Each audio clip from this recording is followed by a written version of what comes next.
It's Never Tell Me the Odds, Patreon exclusive video right here, right now. I got two special guests. I'll let them introduce themselves. First, we'll start off with the one who is not freezing cold right now. Oh, it's not freezing. Yes, That'll be me. That's Phil. Although I did, yeah. As I said before, the aircon is pretty low, so I could do with some kind of jacket or something. But I like the bragging right now. Like, oh, I've got my air on and a fan and t-shirt and I like that you're wearing like your shirt is like a Hawaiian shirt to really rub it into us. How yeah. Well, like. So I've sort of entered my mid-30s now, so if I don't wear my work uniform, it's Hawaiian shirts and shorts, basically. I just went through that phase. And wearing maroon, because he's a huge fan of Maroon 5, is Rob Wait, who is that? It's Andrew Fantasia. I'm Brock Smink. Brock Smink, right here. Brock, this is my conversation with Brock. Brock, we're not going to spoil The Mandalorian. Okay. All right, do you want to start up the next show? He's like, yeah, I'll start it. So, Baby Yoda. I'm like, we just said we were going to spoil it. The first words out of his mouth are Baby Yoda. I'm like, ah. Anyway, I'm pretty sure everybody knows it's Baby Yoda. Anyway, so we're not going to talk Mandalorian so much. But we're going to do Never Tell Me the Odds. These odds are going to be a lot of fun. I'm going to go first because my odd, I think, is one that we're all going to be in agreement with. And that is the odds that Sheev Palpatine will use Force Lightning on Rey Skywalker, Rey Kenobi, Rey Palpatine, Rey Solo, we don't know. But Rey will then use Force Lightning on Sheev. Oh. We're going to start with Andrew because he is deep in thought. 90%. Whoa! Yeah, I can feel her anger.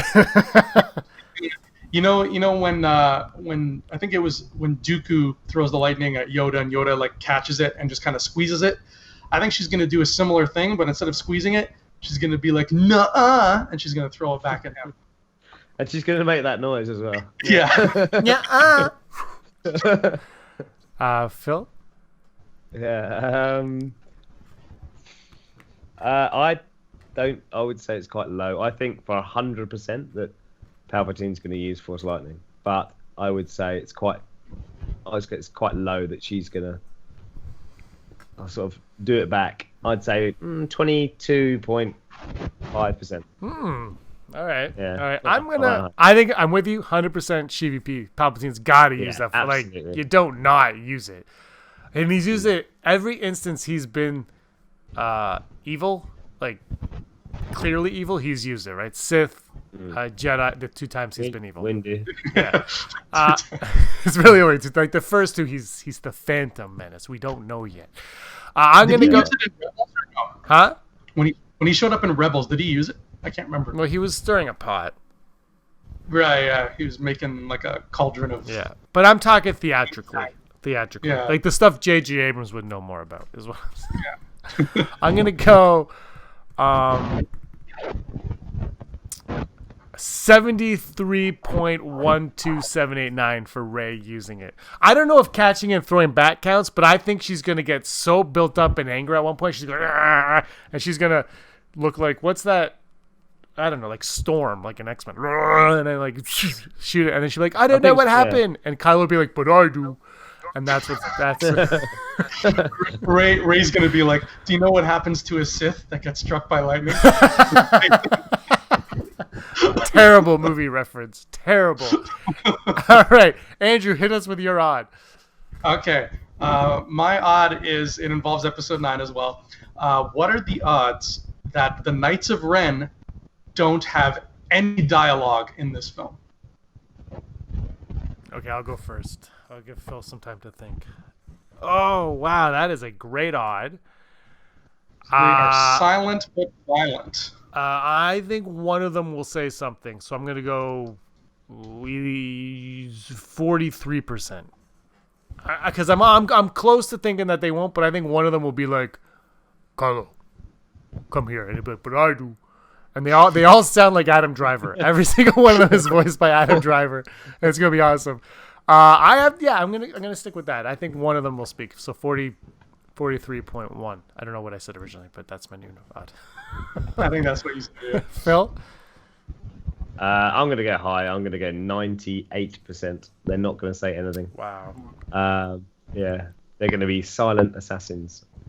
That's why. Well, okay, so here's a question. So everybody, like a lot of, I guess, diehards, have been looking forward to the Knights of Ren. And if they don't speak, Phil, do you feel let down by that at all? Do you feel a little bit disappointed in these characters?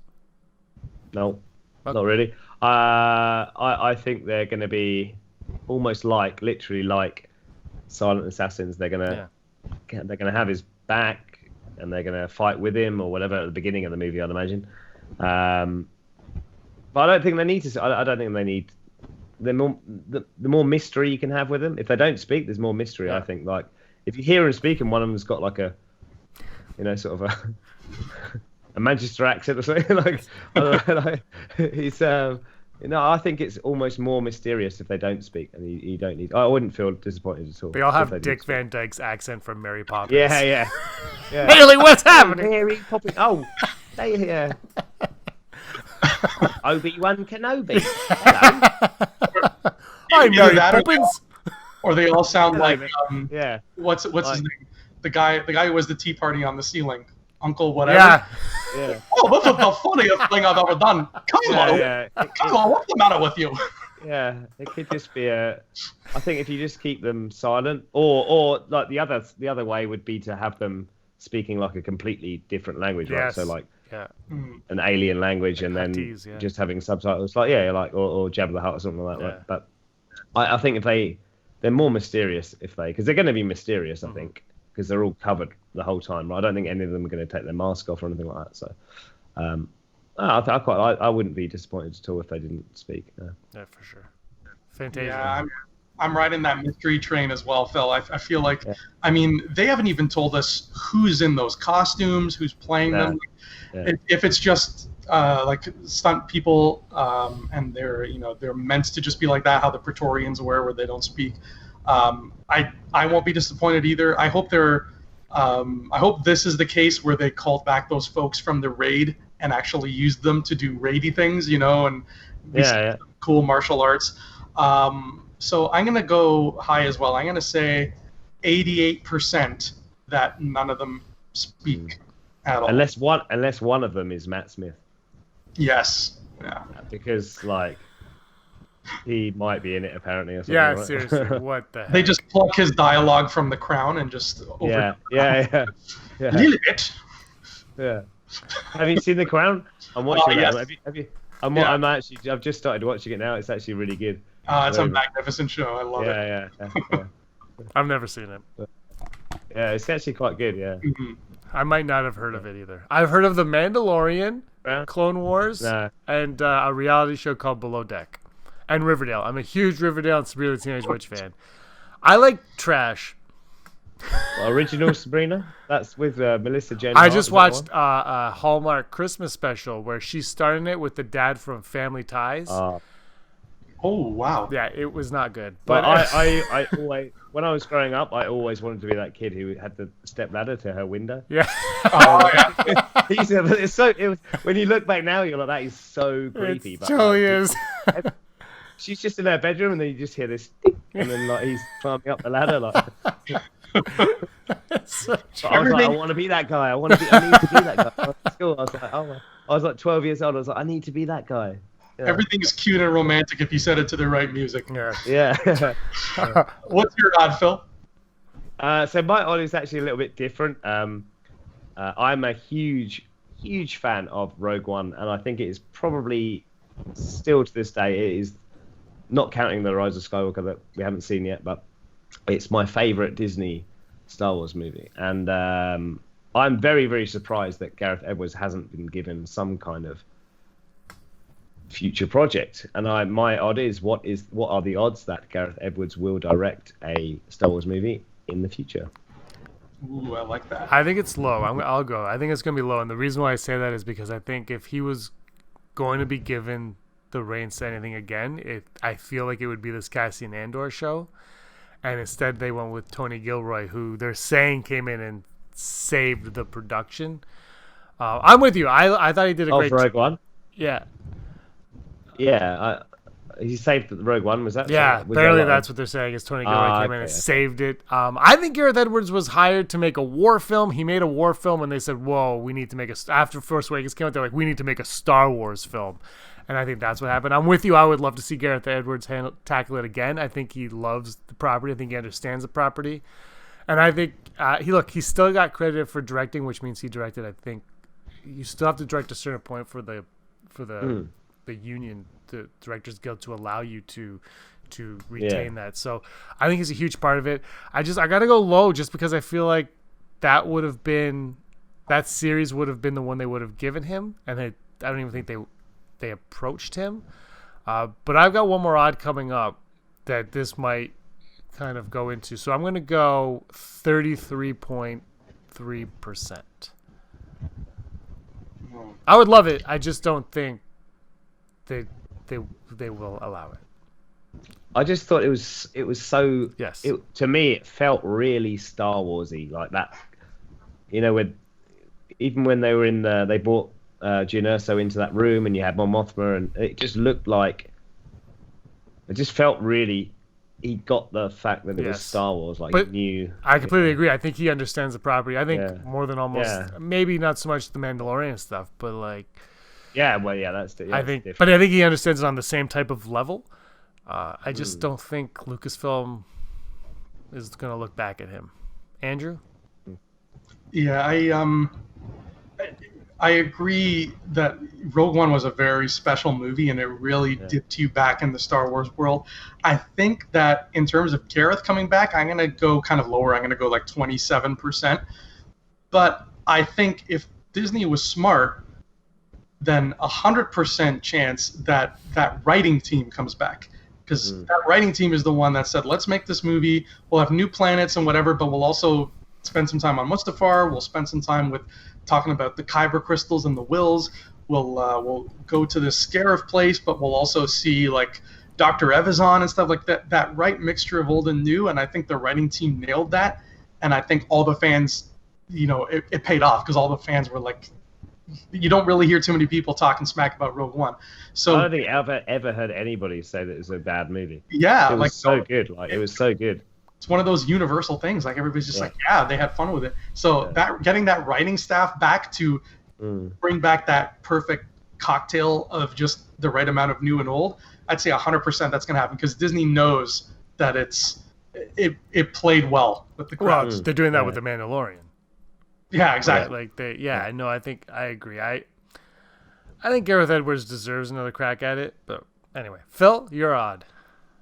On your odd. That was my odd. No, I mean... my odd on that one. I'm just going to go 50-50, full Brock. We're going to have to stop allowing full Brock. I don't know. I didn't know... I didn't know a lot about that somebody came in and sort of, maybe... And... did what Ron Howard did, right? Because they were completely gone. It wasn't to that extent. But, I mean, to Andrew's point, that's who they kind of got back to do the Cassian Andor series. Right, is Tony Gilroy, who was a huge part of, like I said, saving.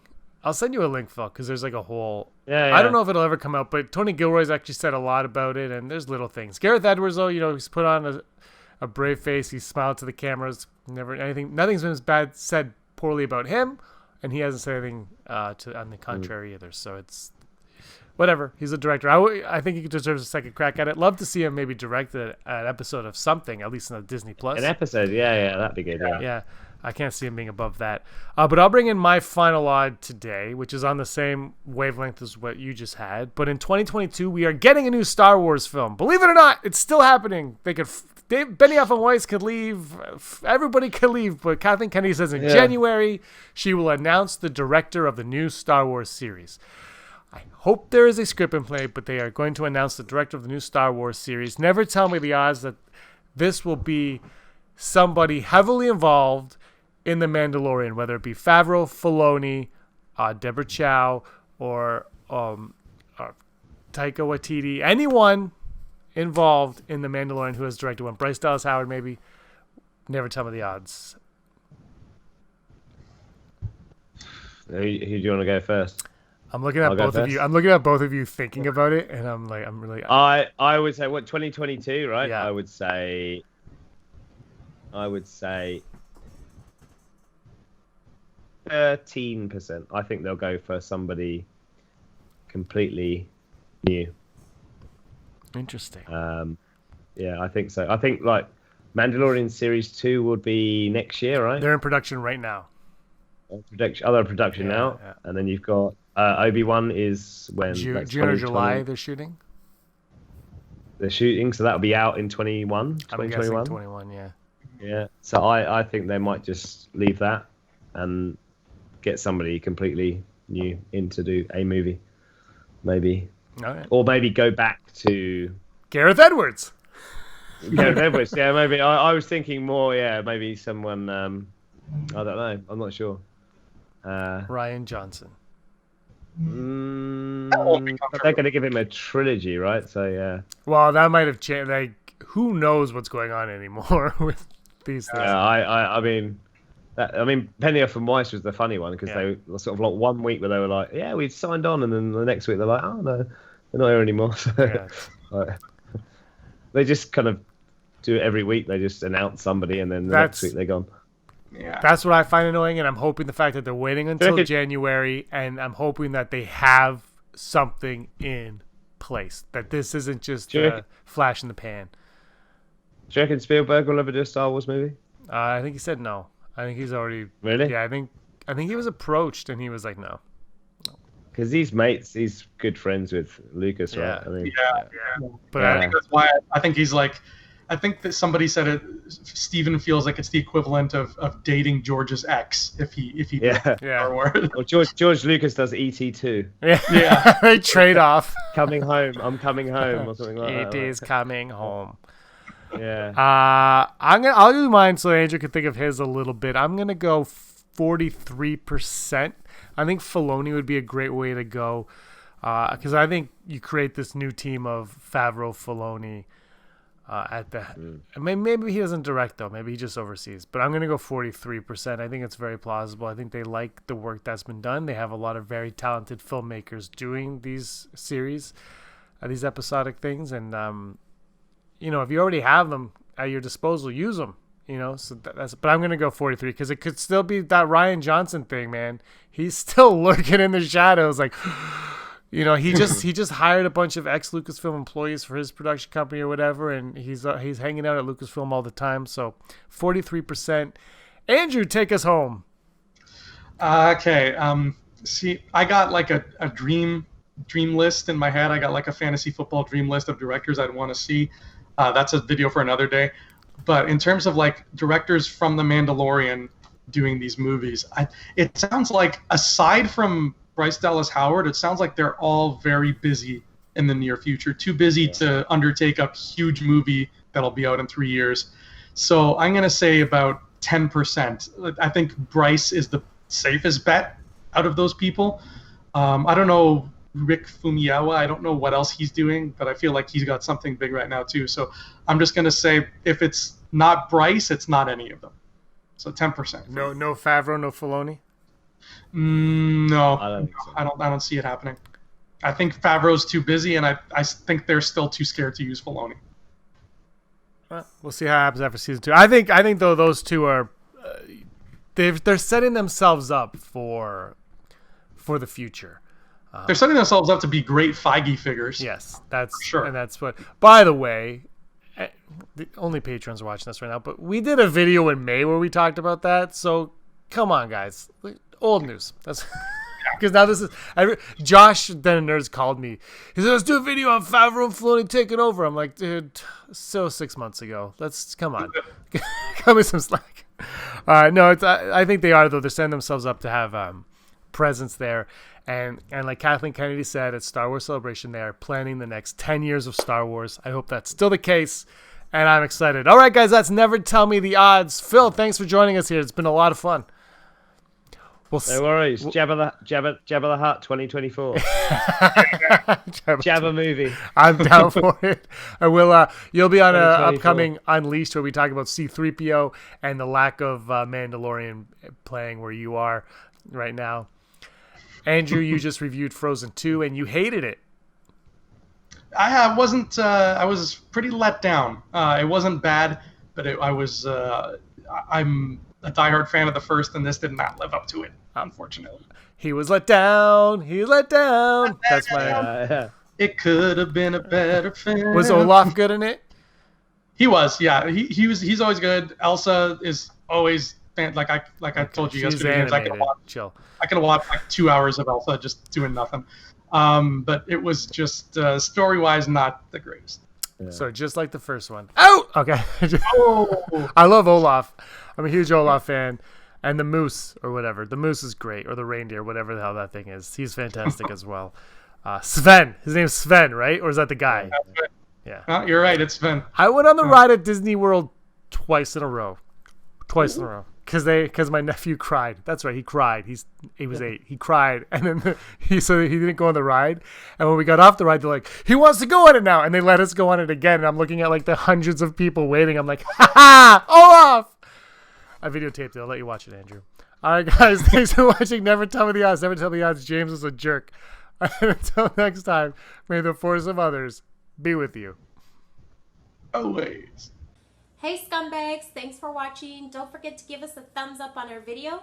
As always, please subscribe to our YouTube channel, Rebel Scum Podcast, for all the latest videos.